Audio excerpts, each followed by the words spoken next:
ఒక సనాతన హిందువుగా ఆదివాసీ తెగకు చెందిన వ్యక్తిగా ఈ రాష్ట్రంలో జరుగుతున్న కొన్ని సంఘటనలు నన్ను తీవ్రంగా కలిచివేశాయని deputy superintendent of police Devarakonda Prasad ఆవేదన వ్యక్తం చేశారు.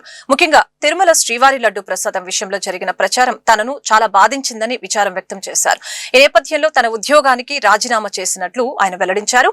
దుష్ప్రచారానికి బాధ్యులైన వారిపై న్యాయ పోరాటం చేస్తానని తెలిపారు. శుక్రవారం deputy superintendent of police Devarakonda Prasad Gandhinagar press club లో మీడియా సమావేశం నిర్వహించడం జరిగింది. ఈ సమావేశంలో ఆయన మాట్లాడుతూ 35 ఏళ్ల పోలీస్ సర్వీసు ద్వారా ప్రజలకు సేవలు అందించారని అన్నారు. ఒక సనాతన హిందువుగా తిరుమల శ్రీవారి లడ్డు ప్రసాదం విషయంలో జరిగిన దుష్ప్రచారం వల్ల తన మనోభావాలు దెబ్బతిన్నాయని అన్నారు. లడ్డూలో పంది కొవ్వు, గొడ్డు మాంసం మరియు చేపల నూనె కలిశాయని కొందరు చేసిన వ్యాఖ్యలు హిందువుల మనోభావాలను దెబ్బతీశాయని తెలియజేశారు.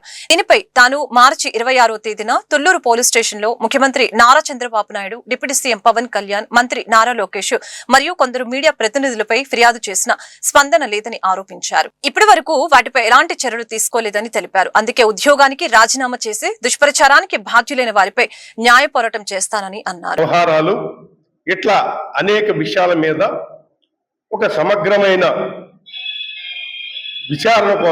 విచారణ అంటే ఒక information archaeological department, social welfare department, tribal welfare department and Pandits and the chieftains of all tribal communities in the country అందరి చేత ఒక లార్జ్ కమిటీ కాన్స్టిట్యూట్ చేసి ఈ దేశంలో మా పాత్ర ఏంటి, హిందువులుగా మాకు హిందూ దేవుళ్లకు ఉన్న అనుబంధం ఏంటి అనేది తెలుసుకునే నిమిత్తము ఒక లార్జ్ కమిటీని వేసి మా జాతులను కాపాడవలసిందిగా, మా సంస్కృతుల్ని కాపాడవలసిందిగా విన్నవించుకోవడానికి ఆనరబుల్ గవర్నర్ గారికి ట్రూ ప్రాపర్ ఛానల్గా నేను ఒక అప్లికేషన్ పెట్టుకోవడం జరిగింది. దురదృష్టవశాత్తు నాకు పర్మిషన్ లభించలేదు. అందుచేత ఇంకా నాకు వేరే మార్గం లేక, వేరే అవకాశం లేక ఆనరబుల్ హైకోర్టు వారిని అప్రోచ్ అవడం జరిగింది. ఇంతకు ఈ కంప్లైంట్ లో ఉన్న సారాంశం ఏమిటంటే, ఈ మధ్య కాలంలో గత సంవత్సర కాలం నుంచి శ్రీవారి